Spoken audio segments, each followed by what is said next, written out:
But before we go, we gotta talk about this. This past January, Kelsey started taking us there. There was a certain curse. Some people may say it was broken. Wow. Some may say it wasn't. You came prepared. I mean, I produced the show. What did you think I wasn't? Flex. Talk about my homeboy. My homeboy. A black quarterback won the Super Bowl. I will say the wrong black quarterback won the Super Bowl, but that's just my opinion. It was a black quarterback. It was a black quarterback winning the Super Bowl, the third black quarterback to win the Super Bowl. We all know it all started with Doug Williams winning for the Washington Redskins, and then they got rid of him afterwards. Some people say they agree with it. Some people say they don't. I was personally taught never to root for the Redskins because of that. That's what I was taught. And then we saw Russell Wilson. I always got to pause when I say Russell Wilson and Russell Westbrook because I might mix it up. But we saw Russell Wilson win, and then we saw Patrick Mahomes down. I think what was he down by 10 points in the fourth? Down by 10, yeah. Yes. And magic happened. How does it feel to see the undefeated declared 2019, the year of black quarterbacks? The year of black quarterback. We saw Patrick Mahomes. Yes, he did get hurt. So some people may say he didn't break the curse none of the way. I'm gonna say he broke it because I'm gonna say he overcame it. But we saw him. It's me. It's some people. I'm some people. She is some people. She wants to believe Brady broke it, even though Brady lost in the Brady Super ain't Bowl. win nothing. Look, he didn't get hurt. He became a GIF. Oh man. But we saw Patrick Mahomes. We saw Lamar Jackson yes. win the Yes, sir. MVP. Yeah, I was Brian, can I just cut in? I'm too excited. I can't is it the undisputed MVP? I can't think of the word. Oh man. But we also saw Ashley's next favorite quarterback, spoiler alert, Deshaun Watson. I love win Deshaun a Watson. division championship, and how he broke down that game when the reporter tried to come for him, and the way he intelligently, like a dangerous black man did does, that a couple times. broke it down and said, "Nah, I'm not trying to be smart. This is what was going on in the play." Yeah. Speak on it. We also saw Russell Wilson in the playoffs. I remember somebody said at the beginning of the playoffs, if I'm not mistaken, that there was a 50% chance that a black quarterback would win the Super Bowl. I believe it was either maybe it wasn't, if it wasn't the beginning of the playoffs, it may have been like the week before Championship Sunday. And I just thought, like, wow, with Mahomes winning it, that was the ultimate prize for the year of the black quarterback. And that's the way I wanted to end the show, on a high note. How'd y'all feel? I know, Ashley, it may hurt you more than anybody else because number 12 didn't get his last one before finally exiting New England. He took something all right. I love his exit. Yeah, me too. I know. In Foxborough. We talk about. So look, here's the thing, right? I died on. I lived on so many Kobe mountains, right? That I are constantly argue Kobe was the greatest. That I didn't appreciate guys like Allen Iverson or Tracy McGrady because I was always arguing for Kobe. I said that I was not going to do that. I know Lamar Jackson is great, but I don't have to tear down this man. Even though he wears a funny-looking hairstyle. Nah, that's cool. Nah, that's not cool. But even though he was, if you looked at him, Brian. and I was joking. My hair is funny looking. That's why I can say it. Nah, I was joking. But, if you watch the game, I want y'all, when y'all get a chance, put in Game Day 98, and I might insert the footage. Patrick Mahomes walks like he's on game day. He walked funny. He walked like a video game character. But nonetheless, he's the Super Bowl champion. Yes. MVP. And I see Kelsey itching. Go ahead. Like, I have to go. I'm so sorry, y'all. Like, this is very near and dear to my heart. I have a goal. We talking about Patrick Mahomes. So how is near and dear to your heart? Look, I'm gonna tell you. I'm gonna take you off. Right? I'm trying to figure out what. Hold on. Let the Reverend take us there. She got on the red too. Let me take you there. All right. Look. So I know what plays. Hey. Ain't nobody crying. Okay, y'all taking me off. Look, I can't sing. That's only why I say one line. Ain't nobody will. Ooh, Tina, I hit that right. you did. I'm a background Yeah, dancer. I knew Ashley was a singer. I didn't know Renee could sing. Okay. Oh yeah, I got a lot of secret talent. Hey, Fab Five choir. hey, Wait, Kelsey, you can another burst. No.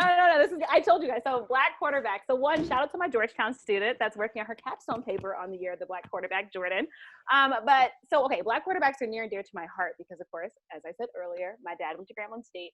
I grew up in a world of Doug Williams. That's just how I grew up. He was the first black quarterback I knew. We know what he did for the Washington Redskins franchise. I have a goal to get every black quarterback on my show. I've had Warren Moon on. I've had Donovan McNabb on. Black quarterbacks have always set the tone. And finally, America is waking up to their greatness. And Brian, you know this as a Ravens fan. I will never forget watching the NFL draft. And Ozzie we trust. When Ozzie Newsome used that last pick in the first round to pick none other than Lamar Jackson, who was going to back up a Flacco, a Joe Flacco, who Ravens fans for a long time thought was the franchise. He could do no wrong. Yes, he's elite. And talk about the importance of a black GM picking a black quarterback. That's a whole nother topic. But anyway, saying all this to say what Patrick Mahomes did, being underestimated out of school and out of college, even though his agent, Lee Steinberg, said this guy is going to be great.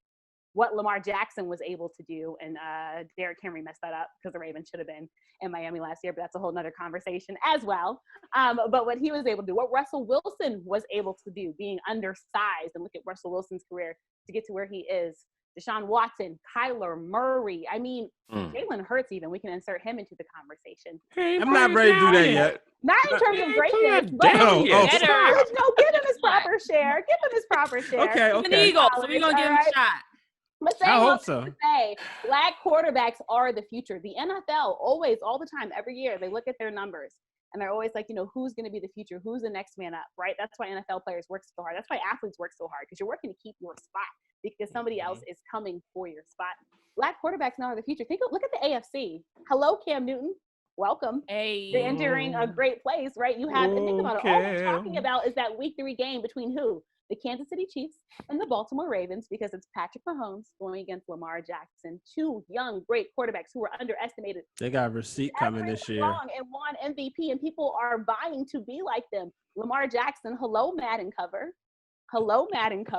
Look at what he did. He's changed the quarterback position. Even Michael Vick said, Lamar, look, no curse, bro. Don't do it, bro. No curse. Michael Vick even said, Lamar Jackson, I respect Put Dak on the cover. Will have game. And think about what Lamar is doing. We're already talking about black quarterbacks being in the Super Bowl. We're talking about a black quarterback Super Bowl possibly. But saying all this to say, black quarterbacks are the future. Black quarterbacks matter.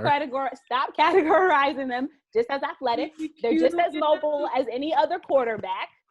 And they're going to do great things in the future. And you have to shout out and pay respect to your Doug Williams and your Warren Moons and everybody else that came before them. McNair. Black quarterbacks up today. Because just remember, Warren Moon had to go play in Canada because he was underestimated to finally get a shot in the NFL. What Doug Williams did for the Washington Redskins franchise forever changed that franchise. And that's why now. Did he, though? The Washington. Come on. He was the MVP. Look, now. But they got rid of him. Yeah, I mean, but look, they did get rid, but you can't erase history. You can't erase. No, you can't. But that's the reason why I can't respect the Washington R words. But at that, from an HBCU at that, put HBCUs yes. on No, I'm not Wonderful. blaming. I'm not discrediting Doug. I'm discrediting the Washington The R team, words. the organization. Well, look, we can go into deep detail. But Yes, we I'm can. excited for this year of the black quarterback. And they got one too. We saw him at the Rockets. We didn't even talk about him. Yep. So I think one of the greatest things that I loved about the entire NFL season last year, especially, of course, how it ended with the Chiefs winning and with Patrick Mahomes as a black quarterback winning, is we're seeing a changing of the guard. So, for the longest time, and I know, Ash, you're a big Tom Brady fan, but not even just Tom Brady, but Aaron Rodgers and the Manning brothers and Tony Romo and all these cliche quarterbacks and yes, I said all that. What I'm saying is the cliche look for quarterbacks has been the stereotype that black quarterbacks aren't smart enough. They run the ball too much. How many times have we seen black quarterbacks in the NFL Combine where coaches are now trying to get them to change to be a receiver or a running back? It just hasn't been accepted as a black quarterback that you can pass the ball and run the ball. Antoine Randall L was, of course, right. And so to see black quarterbacks in Deshaun Watson, Russell Wilson, Patrick Mahomes, Lamar Jackson, that are literally showing, yes, we can do it all. We can break tackles, 2 and 3 tackles. I look at some of the plays that we saw, especially in the postseason. Some of the plays that we saw them making were just incredible. And it's some of those same quarterbacks I just named would not have made those same plays. So to see the history of black quarterbacks, I know we've been talking a lot about different people over the years. Michael Vick is a big one that comes to mind. Dogfighting aside, looking at his career as a whole, the scrutiny that he was under. America, unfortunately, was not ready for the black quarterback. We have not been, but now we are. And so across the board, Cam Newton, I'm so thankful that he's in New England and has an opportunity to be the number one guy. Looking at the way that we are seeing quarterbacks changing, it's no longer stand in the pocket with 8-9 seconds, getting your head up. No, you can run the ball. You can get out of the pocket. You can be more than just a stand and pass quarterback. And you can be undersized like Kyler Murray and still be able to play in the NFL and be quarterback without having to change your position. So what I like about all this, and I know we've talked about this topic throughout the show tonight, is the fact that people still want to stereotype and say what a quarterback should look like, their size should be, what school they should come from. No, you can be from an HBCU. You can be a black, white, running, tall, short. It doesn't matter. You can play quarterback, and we don't have to change your position. So I'm all for the change because it is not just about black quarterbacks. I mean, I know we're talking about that too, but just the change of the position as a whole. It's time to change. The league is changing. It's becoming a different game. And so I'm happy that at the forefront and pioneering that change, we have players like Lamar Jackson and Patrick Mahomes. So you tell them, sis. Well, Kelsey. Yes, what we doing? I'm going to say this one name. All right. And I want you to agree with yes or no. Okay. If he should have been given a workout at least by the home team. I know what you're going to say. Amir Hall. Oh, yes. And Brandon, you know this is near and dear. Amir Hall. Especially since you covered Bowie State I freaking football. covered Yes. this man. Yes. But we know HBCUs don't get the proper respect or the proper scouting when it comes to the NFL, unfortunately. Certain ones do. It's always either the Gramblings or the Alcorns or the A&Ts. It has to be the bigger name brand HBCUs in order for them to get some love. But hey. Yeah. Ashley. I was going to piggyback off of Renee really quick. Yeah, because I'm going to take you back to the championship, the day with your photo shoot. Yeah. So that was Chiefs and Texans. Mm-hmm. So just to piggyback off of what Renee said, you know, as far as the change that we see with the black quarterback, your quarterback's black. My quarterback is black. For now. Look, I'm calling like sue me. I'm rooting for everybody that's black. Yes, my favorite quarterback. That's what. Yeah. Brady, but sue me. I'm rooting for everybody that's black. So you know, while it hurt that Tom Brady didn't make it, you know, I'm really proud and happy that Patrick Mahomes. You know, about that, but okay. Got it. No, but I'm talking about in general. Mm-hmm. So just to piggyback off what Renee said, though, as far as like the change, is also a leadership thing. You know what I'm saying? Like, you are literally the face of the franchise. And because we're working with the NFL, who was still a couple of 100 billion years back as far as racial equality is concerned, I mean, they ain't looking to have many teams have a black man as the face of the franchise. They're not looking for that. You know what I mean? So I'm excited about that. I'm excited about the we're dope. Black people are dope. So there's going to be some culture shifts. I need to be on a t-shirt. I like that. Black people are dope. Black people are dope. We're going to see some type of culture shift. We're going to talk Cam Newton. Oh, there's going to be some type of culture shift in New England. Ooh, because Cam is not going up there to conform to the culture that they, I mean, we're not going to act like that New England ain't got, you know, a racist kind of culture. Well, it's going to depend if he wins too, you know. I mean, I'm just saying he's just going to be in the eye. I'm just talking about the attention alone he's going to have from how he is, how he talk, what he wear. That's what I mean. Mm-hmm. All of that is going to tie into the culture change. But I would say this about, you talked about, you know, lack of black faces of franchises. My Ravens. 2 black quarterbacks. I'm sorry, I had to say it because I knew you were going to go there. No, I actually 3 because you got to throw Jeff Blake in at 4 because you got to throw Tony Banks in there too. Fair. Who was but Fair. what I was going to say about them is approximately 15 of the 21 years the face of the franchise was black. Ray Lewis, you had Flacco, for what it was. He was the face of the franchise, even during those hurt years.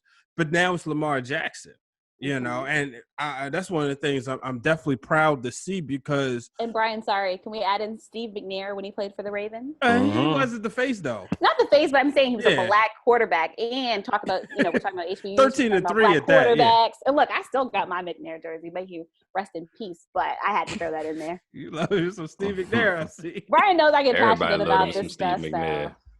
But I mean, there's other quarterbacks we're not naming, Jacoby Brissett and different players, but I think the biggest thing he don't get his respect though. Let's be real, because there's no reason they should have brought in a banged up ding dong from San Diego, LA. Phillip Rivers. Banged up ding dong.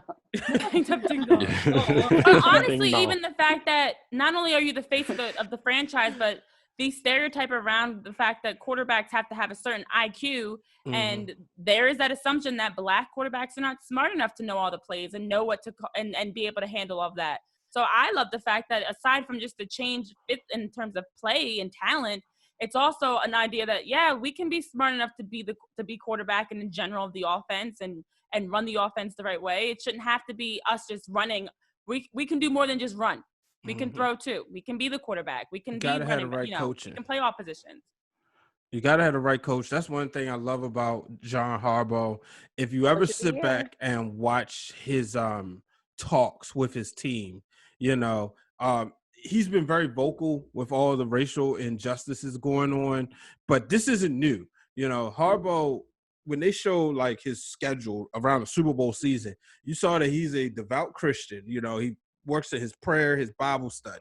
A lot of his post-game speeches revolved around, he said, I've told my team to go to their God and pray, and about the safety. So to see him rally up and get behind Lamar Jackson doesn't surprise me. To me, it's not him being, well, I need this guy to keep my job. Yeah, we all know he saved his job, but you really do see this man genuinely just loves people, and he want to see that Black lives matter, Black quarterbacks matter. I like that. Black quarterbacks matter. And the future is so bright for Black quarterbacks. Because let's remember, when you go down to the Pee Wee leagues when players are playing, let's be honest, they usually put Black players at certain positions.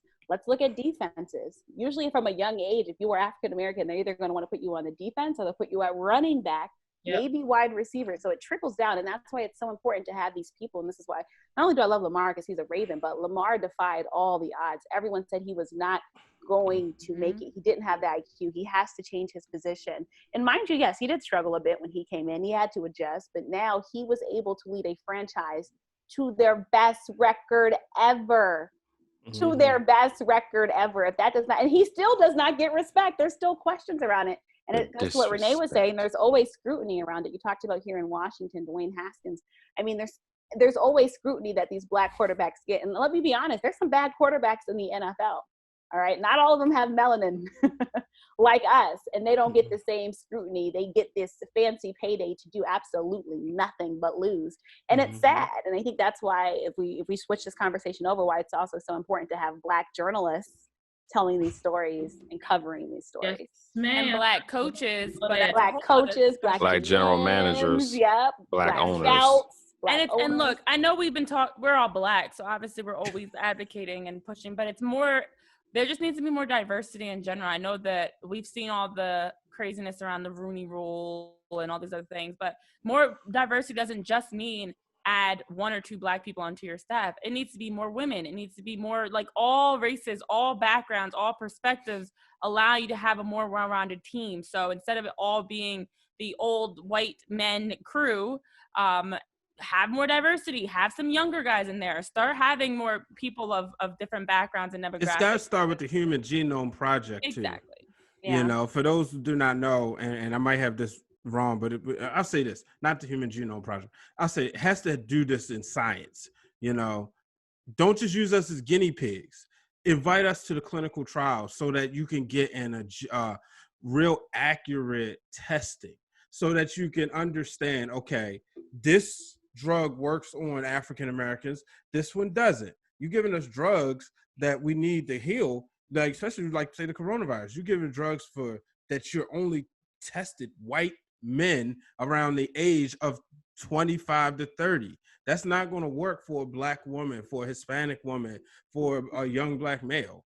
So that's the thing. Diversity needs to be had everywhere. All right, everybody. Y'all know this is what we do. We talk because we love each other. Brian, wait, one more thing I have to add. And you always got something to say. Right? Don't only hire Black coaches when your franchise is losing and put them in these positions to not succeed, because we also see that when Black coaches are hired for these losing franchises, and then when they don't turn it around, we're like, oh, well, wait. Or that part. I have to put that in there. See, that's why I had to drop the point. That was important. In Houston Astros, when your franchise is in turmoil and you call on Dusty Baker, who the people like the Nationals and Cubs and the Nationals, Cubs, Reds, and Giants didn't give a full chance. Don't just put us in position to clean stuff up. So, but all right, y'all, in 30 seconds, because we got to get out of here. Y'all cut into my nap time. Oh, you need to be going to sleep. I've got no words for that. In 30 seconds, bold predictions for the rest of 2020. I'll say this. The reason why 2020 been messed up because we didn't have Barbara Walters kick it off and say, I'm Barbara Walters. This is 2020.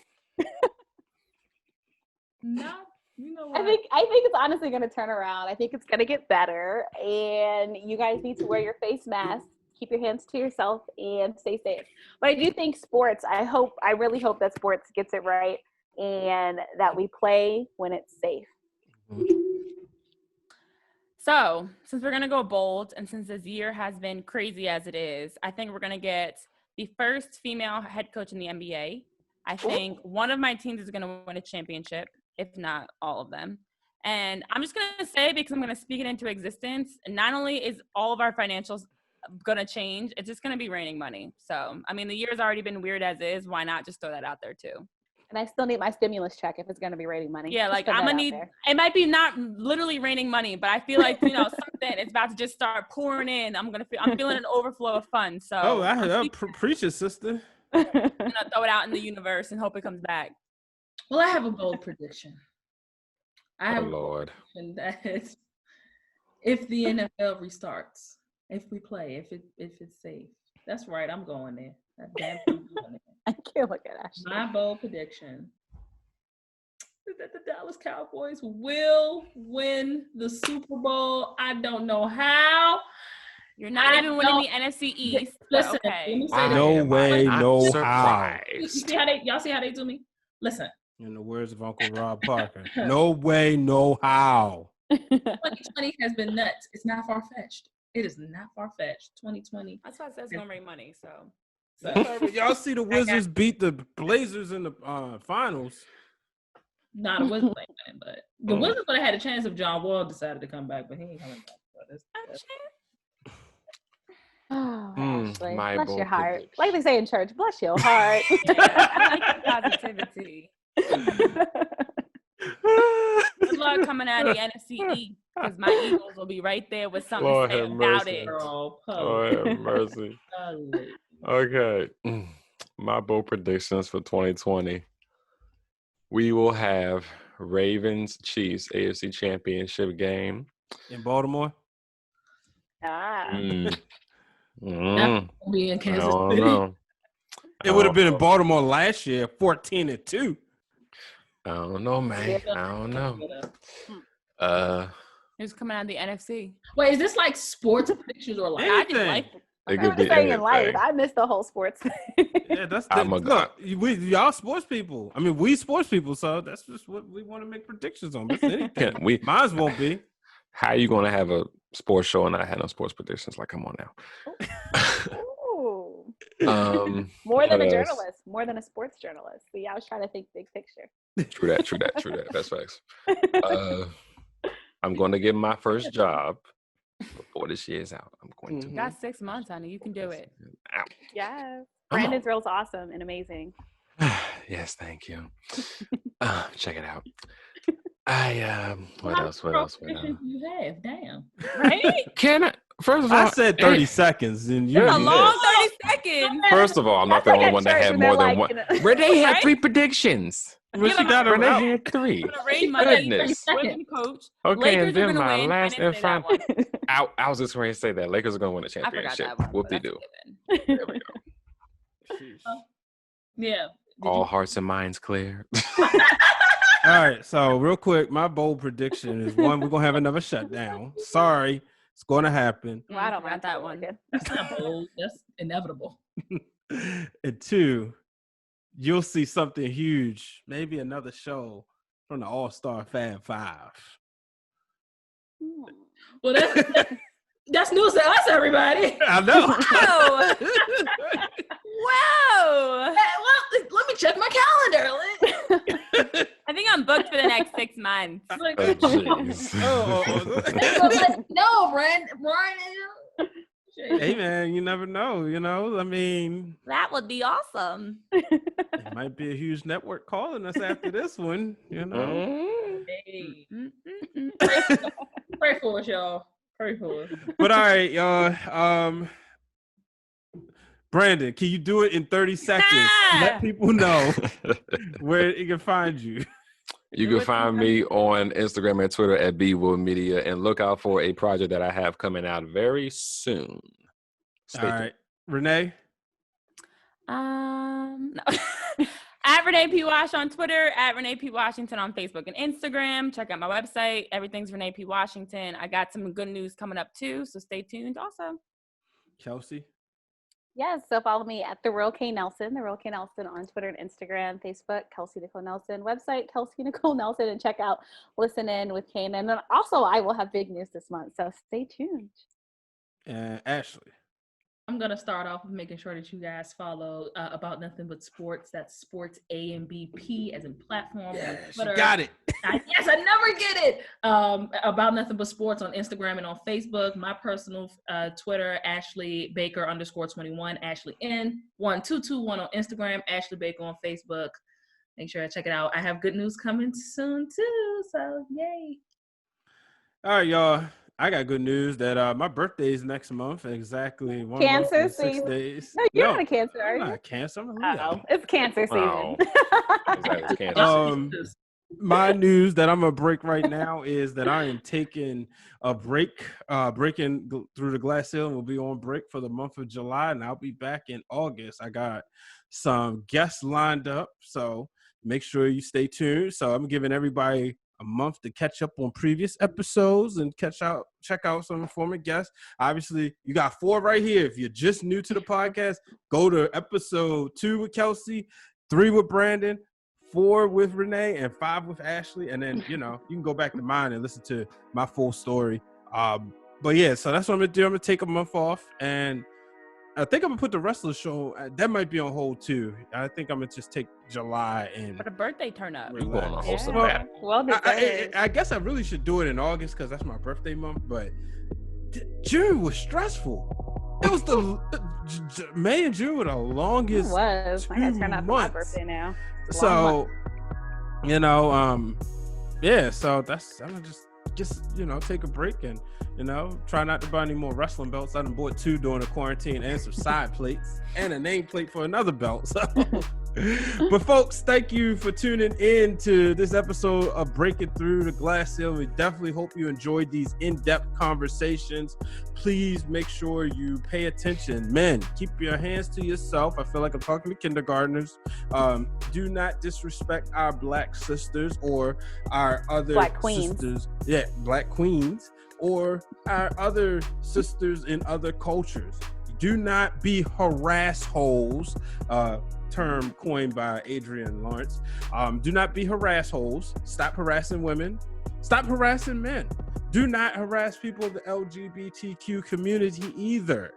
Just be a good person, even if the leader of the free world isn't. Until the next time, folks, Brian H. Waters remember, do not let anybody set up a glass ceiling that you can't break through. This podcast is brought to you by B Waters Productions, and the music is brought to you by my little cousin, Hypno Beats. So long, everybody.